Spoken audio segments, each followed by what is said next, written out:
Coming up on the Fox Montana News at 9. A call to action. A billionaire philanthropist from Montana caught in the Las Vegas massacre and springs into action. Stock in tragedy. Gun and ammo purchases increase after mass shootings. A local gun store owner tells us why. Millions on social media show their support for victims of last night's tragedy by posting #VegasStrong. Right now, this is the Fox Montana Local News at 9, Montana's news leader. The number of dead in the Las Vegas massacre is holding steady at 59, with more than 500 wounded. But the number of firearms possessed by the gunman has gone up. Yes, investigators found 23 firearms in Stephen Paddock's Mandalay Bay hotel room and 19 more at his home in Mesquite, Nevada. Of course, Montanans were at that concert in Las Vegas when bullets started showering down from the Mandalay Bay Hotel Casino and onto people. Yes, a Whitefish man who has become quite well known in Montana. He found himself in the middle of this horrific scene with his wife. And then all of a sudden it was pop, pop, pop, pop, pop, pop, pop, and we thought maybe it was a drone with fireworks. Mike and Jamie Gogan had flown to Las Vegas for the weekend. Mike is the billionaire philanthropist from Whitefish who funds the rescue helicopter Two Bear Air and flies missions with the crew. But nothing could have prepared him for this. And people start screaming and running. But even then, you're still wondering whether this was gunshots at the audience or somebody firing a gun in the air. I'm still shocked that I couldn't believe that people were actually getting shot, that I was actually witnessing this firsthand. This is video Jamie took when reality was sinking in. He told me to get down. We got down and kind of assessed our bearings and got a hold of the situation. He grabbed my hand and led us out pretty swiftly. It was very chaotic. People were screaming and people were running. And he led me towards the entrance in which we came in, which was along Las Vegas Boulevard. And he put me over by a cinder block wall and told me to stay there or go home or just get someplace safe because he was going to go back in and try to help people. And she refused. Yeah, if you're going back in, I'll go back in with you. And the Gogans say they tended to countless people, stopping random cars and throwing victims inside to get to the hospital. There was just so many victims, so we kept transporting them over. And fortunately, Victor, if that was his name, I'm not sure it was, he passed there. But we went back and got more. Mike said he watched 2 more people die in his arms. Jamie tried to console people. There were some people that were sitting on the sidewalks that were completely beside themselves, distraught, sitting next to someone with a sheet over them. So just praying with them. Mike says he's now haunted by thoughts that he perhaps could have done more, helped more people. Jamie says she and others should not let this evil win. I refuse to live in fear, and I refuse, if it's my time to go, I'll go, but, live your life and take care of one another and remember that life is fleeting. We're so happy they're safe. Mike and Jamie say that one thing that stood out to them was the bravery of the victims. They say the people who were shot, some in the chest, would say, "I'm fine, just go help someone else who really needs it." I asked Mike about his thoughts about the shooter, and he says he doesn't care who he is or what his motives were. He says it wouldn't change what happened.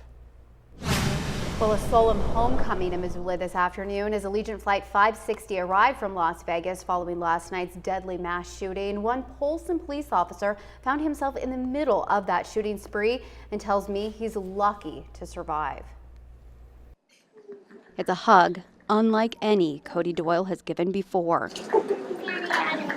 Upon entering the airport terminal, he walks immediately toward his family and hugs them tighter than before. His parents, his fiance, his daughters, and newborn baby boy. Cody traveled to Las Vegas to attend the Route 91 Harvest Festival with a group of more than a dozen friends. He shot this video during the show's closing act, Jason Aldean.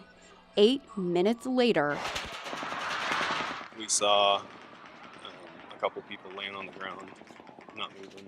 People were starting to get shot more and more. People were panicking and running all different directions, and it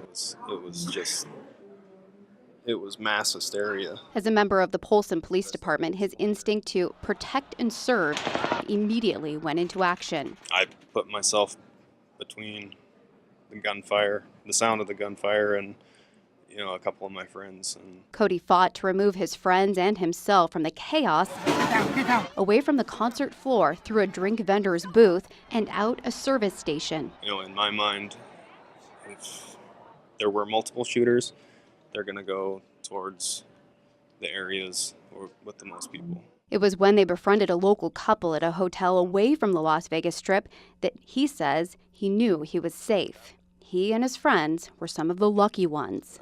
I can't describe it any other way than, it's the stuff nightmares are made of.